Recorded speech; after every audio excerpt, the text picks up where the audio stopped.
This in thara tien hida gamera at stocka. Arrest of Maedene west of Weirda on Beorh Hill. That on long Midera Dana on Bardan Pit. Swa on Ashwillan. That on Averna Swa. And so we're back where we started on the last video.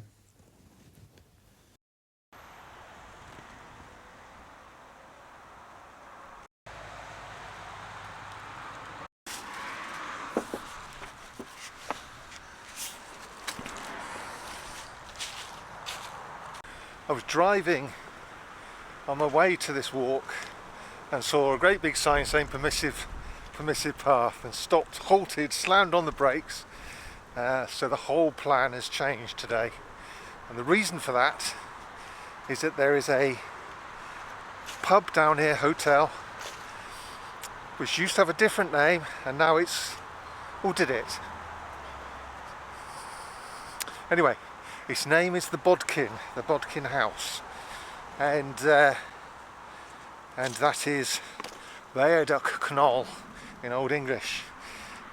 So we're continuing the Saxon Charter of Hawkesbury, and we're just inside it now.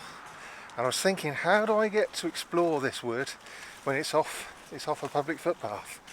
And the local lord and lady have decided to make it a permissive path. Don't you love aristocratic paternalism? Now, there's a purpose to this walk. Well, there's several purposes. One, to get fit. Two, enjoy the countryside, to take you out on a walk with me so you can see glorious Gloucestershire. But my intellectual reason is to find out the name of a Neolithic long barrow, which is on just off this boundary, 100 yards or so, and there is a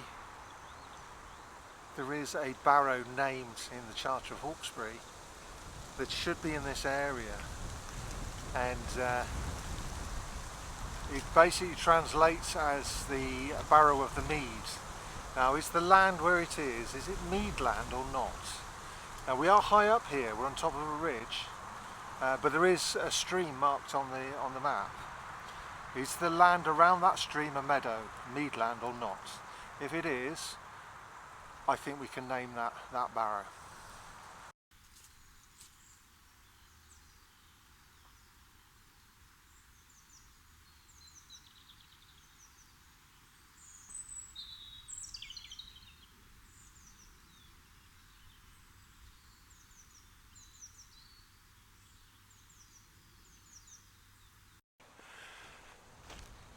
Oh, phew, sun's come out.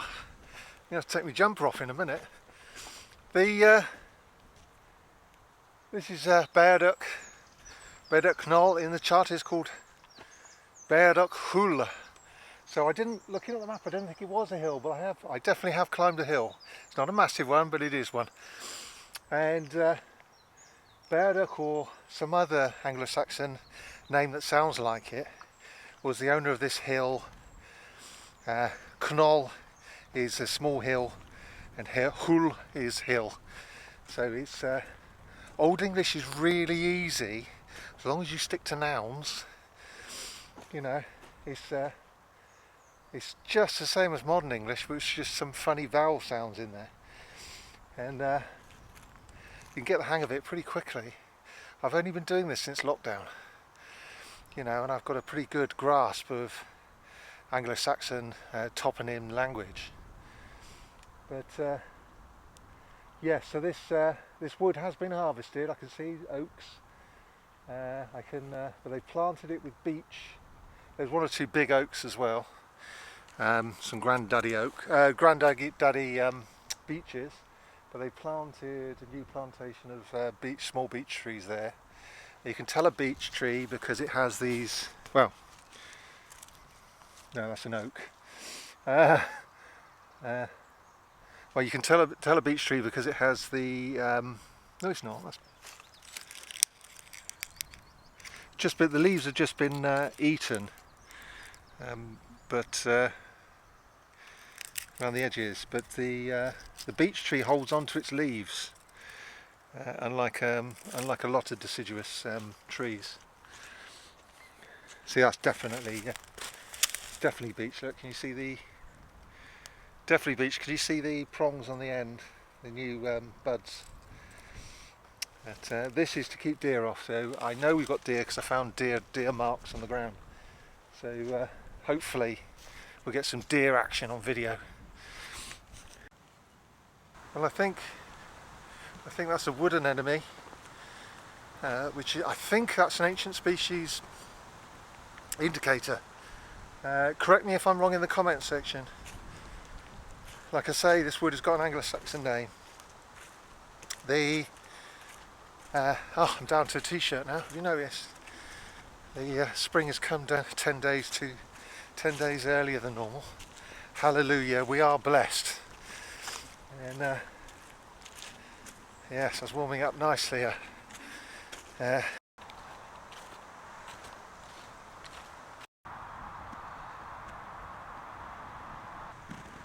I think that's muntjac, either that or baby deer. Again, if you know, let me know.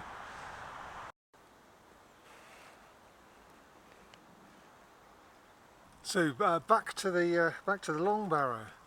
How do I know the land around? How will I know the land around it is meadland, meadow.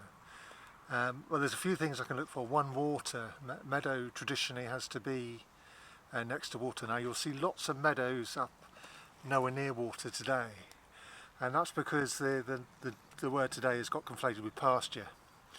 But in medieval times, early medieval times, it comes from meadow, which means well, it means land scythed land. To maed something is to scythe it. And it is land that fertilises itself, and 2 or 3 times a year you can scythe it for grass to keep for the winter to feed your animals. No fertiliser needed, and meadow was the most expensive land to buy in the medieval period, so it was of high value. Meadow meant in many ways survival for people. So I'm looking for that. Is it grassland next to a water? Does it look self-fertile? And that will give me a clue whether to declare it or not.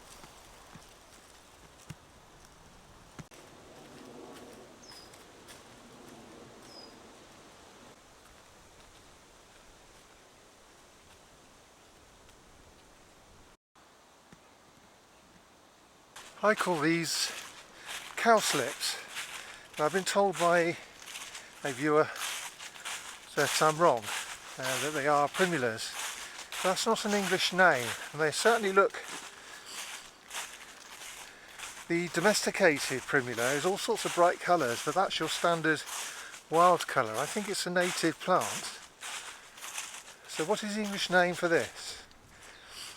Am I right? Or is the viewer right? Are they the same species?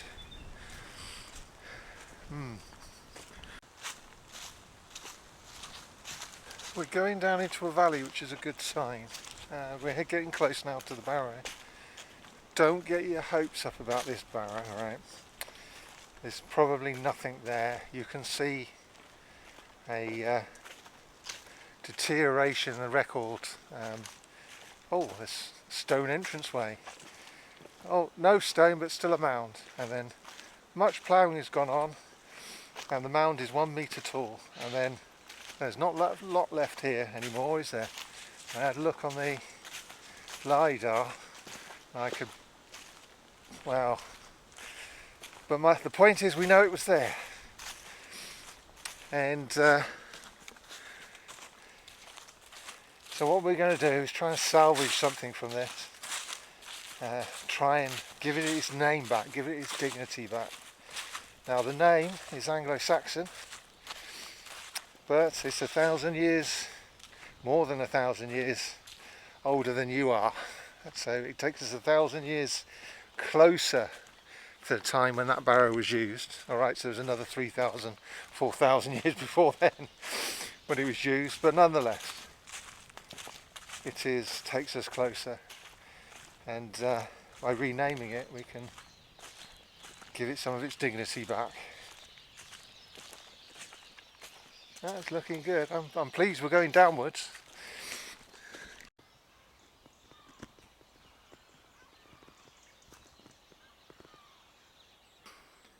Well, this is jolly interesting. I seem to be on a raised linear feature made up of stone, either that or the stone is or it's had a wall that's fallen down, and could it be an Agger road? I don't know. It does bend over there, but then, you know, Roman roads did bend. But look, can you see that the edge there? It comes up along here. Well, let's call it. It's definitely a causeway. We've got a causeway. Now it is wet. We're at the bottom of the valley. I don't know what to say. Well, very curious. So, yes, we do have a brook. Look.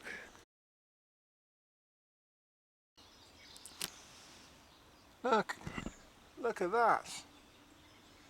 That's just fantastic. That's that archway.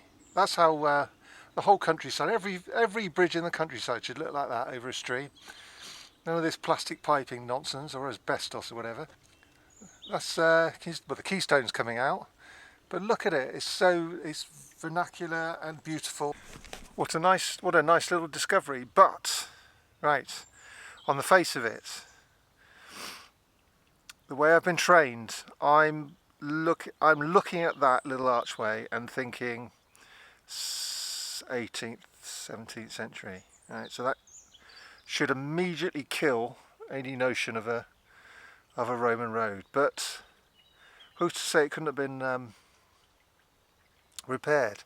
It doesn't half look like an Agger, honestly.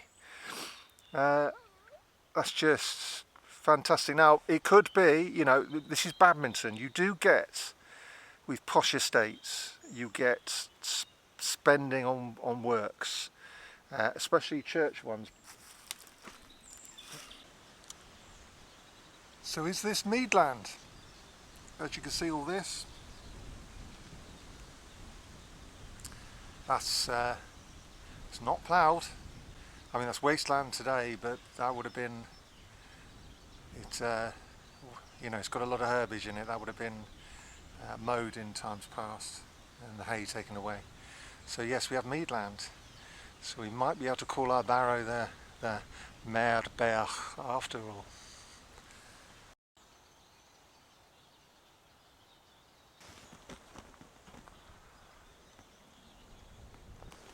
There's just a small hump. That's all that's left. I thought there might be the lidar gave the impression it was a slight hump, and so all those hopes and dreams of those people that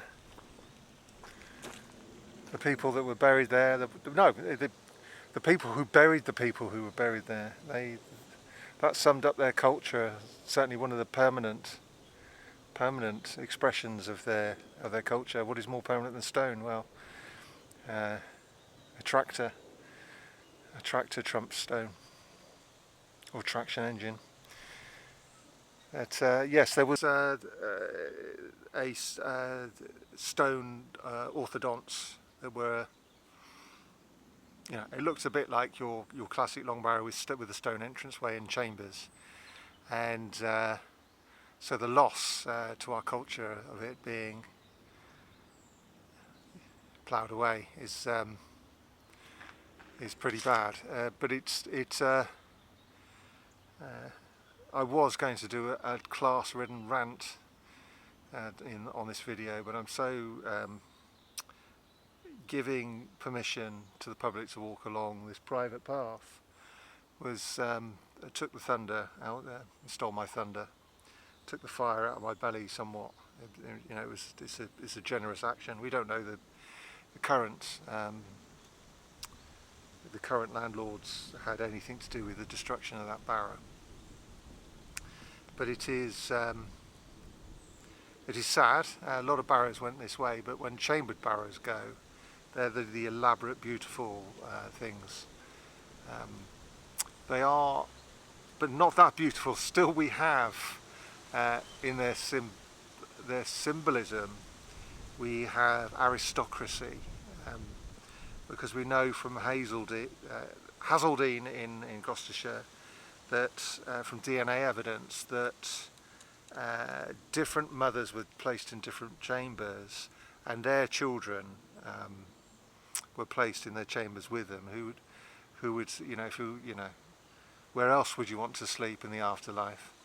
But they were all related to one man. So there was much talk in the Guardian, my favourite Liberal paper, which I read every day, and along with the Telegraph, in case anybody thinks I'm being too left wing. But it is much was made of the gender politics of it, that women were valued more in the Neolithic. Yet all of this stems from one man at the head of the pyramid. Now, I'm not taking pleasure in popping that particular bubble, but we must tell the truth. If we're going to make a political statement, we must take as much take as many facts as we can. That's the motto of the Guardian. Comment is free, but facts are sacred. You can say what you like as long as you're able to back it up, and I think that's a good way to go on. But it does. It gives us the Hazeldene Barrow gives us. Sorry, I've been corrected on pronunciation. It should be Hazeldene, which incidentally Hazeldene is Old English for hazel. But it gives us a glimpse into the social organisation of the Neolithic, thanks to DNA evidence. And again, that barrow was obliterated, and in that case it was obliterated by archaeologists who took every single stone away and piled them up in a corner, took a sample away and put it in the local museum, and it's just vandalism. The archaeologists, when defending this, said, well, no, this is science. We're only interested in the historical record, ruining it for anybody in the future, ruining it for people who want to come back and look at their own culture, look at the antecedents of their own culture in the landscape. It's just, they didn't need to destroy it. They could have destroyed parts of it to get the record and then rebuilt it from photographs, and that would have been, satisfactory. But they didn't. Just